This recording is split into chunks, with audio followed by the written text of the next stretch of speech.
লোকসভা ভোটের ঘোষণা হতে এখনো হয়তো সপ্তাহ দুয়েক বাকি আছে, কিন্তু বাংলায় লোকসভা ভোটের উত্তেজনা ধীরে ধীরে বাড়তে শুরু করেছে।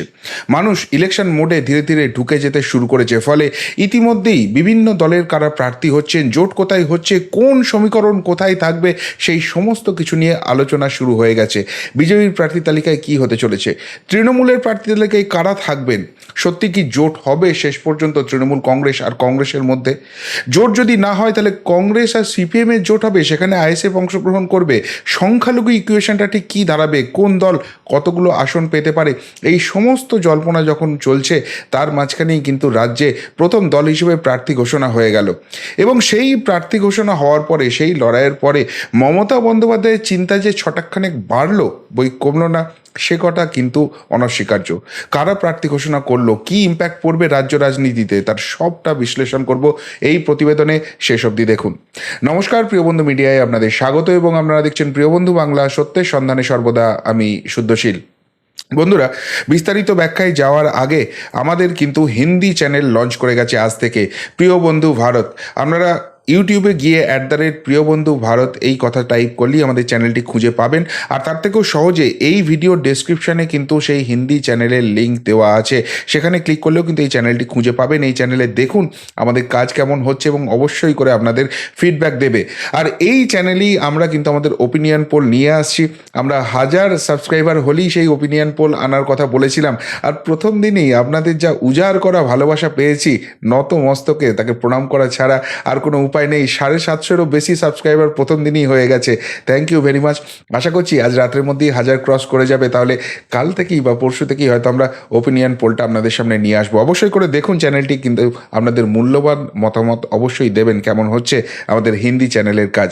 যাই হোক, যে প্রসঙ্গে কথা বলছিলাম, যে এই পশ্চিমবঙ্গে কিন্তু প্রার্থী ঘোষণা শুরু হয়ে গেল, অর্থাৎ পুরোপুরি কিন্তু ইলেকশন মোডে ঢুকে গেছে। এর আগে আমরা দেখেছিলাম যে পশ্চিমবঙ্গের বাইরে উত্তরপ্রদেশে অখিলেশ যাদবের দল প্রার্থী ঘোষণা করছে, কিন্তু পশ্চিমবঙ্গে প্রার্থী ঘোষণা হয়ে গেল। তবে আপনারা যে 4টি দলকে বা 5টি দলকে মূলত এখানে চেনেন, সেই বিজেপি, কংগ্রেস, তৃণমূল, সিপিএম, আইএসএফের প্রার্থী নয়, প্রার্থী ঘোষণা করলো এসডিপিআই।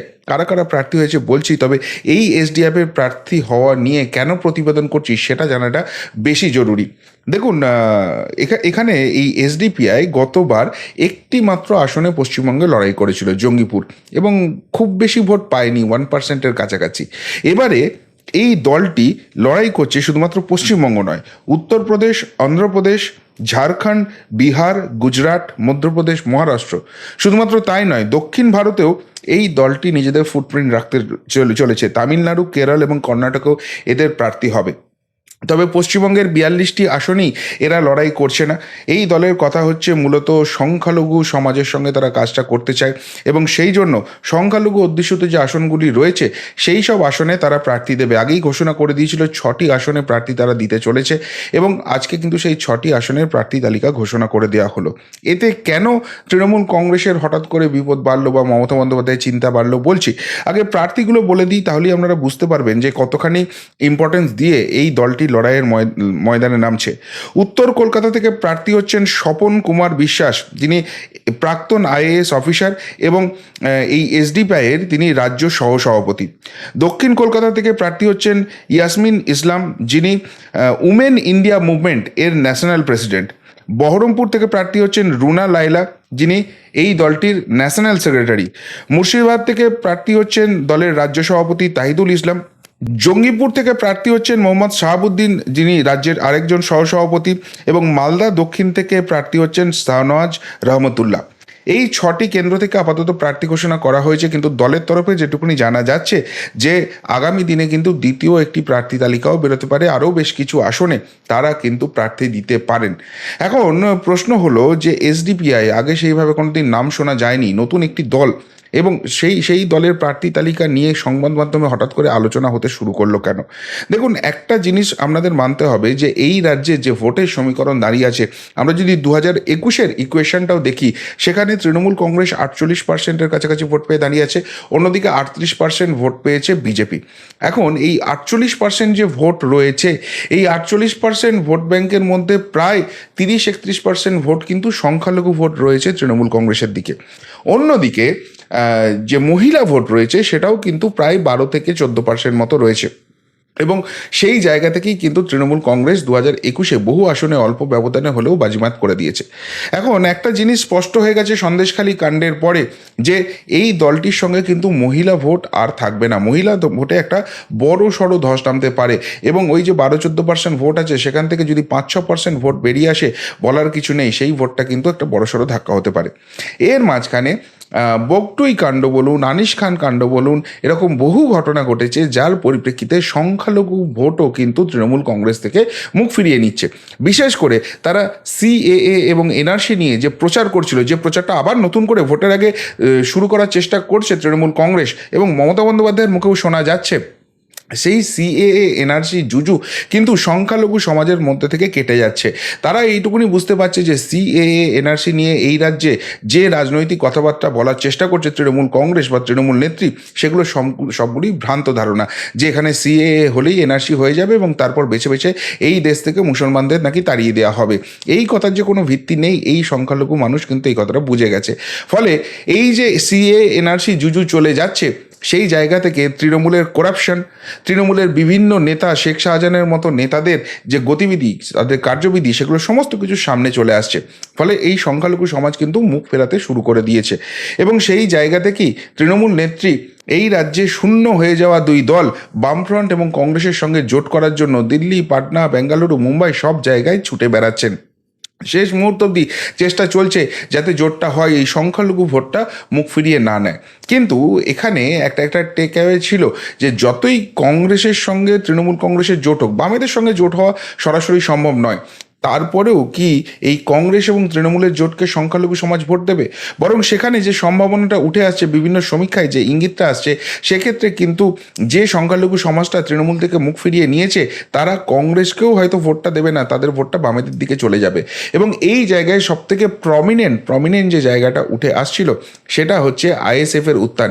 নওশাদ সিদ্দিকী তিনি যেভাবে এখানে বিভিন্ন আন্দোলন করেছেন, যেভাবে মানুষের পাশে গিয়ে দাঁড়িয়েছেন, সেখানে কিন্তু সংখ্যালঘু সমাজের একটা বড় সমর্থন আইএসএফের দিকে যেতে চলেছে।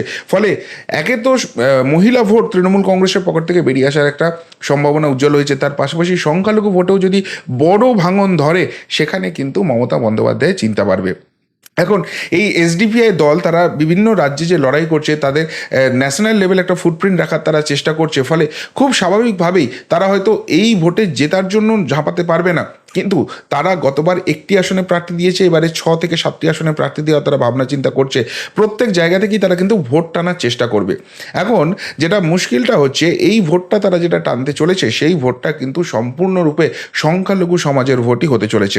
ফলে এই আসনগুলো থেকে 1%, 2%-এর গ্যাপ যদি হয়ে যায়, সেই ভোটটা যদি এইসব দলগুলোর দিকে যেতে শুরু করে, সেটা কিন্তু মমতা বন্দ্যোপাধ্যায়ের যে ডেডিকেটেড ভোট ব্যাংক আছে, সেইখান থেকেই বেরোবে। কেননা বিজেপি যে 40% বা 38%-এর কাছাকাছি আছে, সেখানে কিন্তু মাইনরিটি ভোট কিছু নেই, যেটা আছে সম্পূর্ণটাই কিন্তু হিন্দু ভোট রয়েছে। ফলে তাদের কিন্তু খুব একটা বেশি মাথা ব্যথার জায়গা থাকছে না। ইতিমধ্যেই তৃণমূলের দিক থেকে মুখ ফেরাচ্ছে সংখ্যালঘু ভোট, সেটা কংগ্রেসমুখী হবে না, বামমুখী হবে না, আইএসএফের দিকে যাবে। এই ধরনের যখন ভাবনা চিন্তা হচ্ছে, তখন এই ধরনের নতুন ছোট ছোট দল যদি ময়দানে নামে, তারা কিন্তু আখেরে ক্ষতিটা করে দেবে তৃণমূল কংগ্রেসের দিকেই। অন্যদিকে কিন্তু আরেকটা কথাও শোনা যাচ্ছে যে আইমিম যে প্রার্থী রয়েছে, তারা কিন্তু মালদা, মুর্শিদাবাদে বেশ বড়সড় সংগঠন গুছিয়ে নিয়েছে, এবং সংগঠন এতটাই তারা বাড়িয়ে নিয়েছে, সেই কারণে পঞ্চায়েত নির্বাচনে তারা প্রার্থী দিয়েছে এবং সেখানে তাদের প্রার্থী তারা জিতিয়ে এনেছে। ফলে এবার মনে করা হচ্ছে যে আইমিমও কিন্তু এই সংখ্যালঘু অধ্যুষিত মালদা উত্তর, মালদা দক্ষিণ বা মুর্শিদাবাদের 3টি আসন, সেখানে কিন্তু প্রার্থী দিতে পারে। আর সেই জায়গায় যদি এই ধরনের দলগুলো, যারা মূলত সংখ্যালঘু ভোট ব্যাঙ্কই টার্গেট করে বা তাদের হয়ে রাজনীতিটা করেন, বা যাদের ভোট ব্যাঙ্কটা সংখ্যালঘু সমাজ থেকেই আসে, তারা যত বেশি এখানে দাঁড়াবেন, যত বেশি প্রার্থী দেবেন, হয়তো 0.5%, 1% এই করে যাবেন, কিন্তু এরকম যদি 4-5টা দল দাঁড়িয়ে যায়, সে তারাই তো সবাই মিলে মেরে কেটে 5-8% ভোট তো ওখানেই কেটে নিয়ে বেরিয়ে যাবেন। আর এই রকম দল যত বাড়বে, তত কিন্তু তৃণমূলের দুশ্চিন্তা বাড়বে। এমনিতেই এবারে কিন্তু হাওয়া অত্যন্ত খারাপ। এই রাজ্যে দলের বিরুদ্ধে প্রচণ্ড ক্ষোভ বাড়ছে, বিভিন্ন দুর্নীতিকাণ্ড হচ্ছে, ইডি সিবিআই চাপ রয়েছে, আদালত সেখানে একটা চাপ রয়েছে, শাহজাহানের মতো ভোট ম্যানেজাররা ধরা পড়ছে, তার মাঝখানে এইসব ছোটোখাটো দল যদি ময়দানে নামে এবং তারা 1% 2% করে ভোট কেটে নিয়ে চলে যায়, তাহলে কিন্তু এই নির্বাচনের শেষে যে সম্ভাবনাটার কথা বারবার বলা হচ্ছে যে এই রাজ্যের শাসক দল সিঙ্গেল ডিজিটে নেমে আসবে না, তো সেই সম্ভাবনাও কিন্তু উজ্জ্বল হয়ে গেল। আর তাই এই দলের প্রার্থী ঘোষণা করে দেওয়া, এত আগে থেকে প্রার্থী ঘোষণা করে দেওয়া, এবং খুব স্বাভাবিকভাবে যেহেতু প্রার্থী ঘোষণা করে দিয়েছে, তারা কিন্তু ভোটের ময়দানে এখন থেকেই নেমে পড়বে। তাই তাই সব মিলিয়ে মমতা বন্দ্যোপাধ্যায়ের দুশ্চিন্তা কিন্তু বাড়ছেই। কি বলবেন এইসব ছোট ছোট দলগুলোর রাজনীতির ময়দানে নামা এবং সংখ্যালঘু ভোট ব্যাংকে থাবা বসানো নিয়ে? সত্যিই কি এটা মমতা বন্দ্যোপাধ্যায়ের দুশ্চিন্তার কারণ হবে, নাকি এখনও সংখ্যালঘু ভোট দু হাত ভরে তাকেই সমর্থন করবে এবং বেশ বড় সংখ্যায় আসন নিয়ে তার দল দিল্লির দিকে লোকসভা নির্বাচনের শেষে অগ্রসর হবে? উত্তরটা অবশ্যই কমেন্ট বক্সে কমেন্ট করে জানাবেন। এখনকার মতো এখানেই শেষ করলাম, ফেরত আসছি নতুন প্রতিবেদন নিয়ে খুব তাড়াতাড়ি। ভালো থাকবেন, সাথে থাকবেন, পাশে থাকবেন। নমস্কার।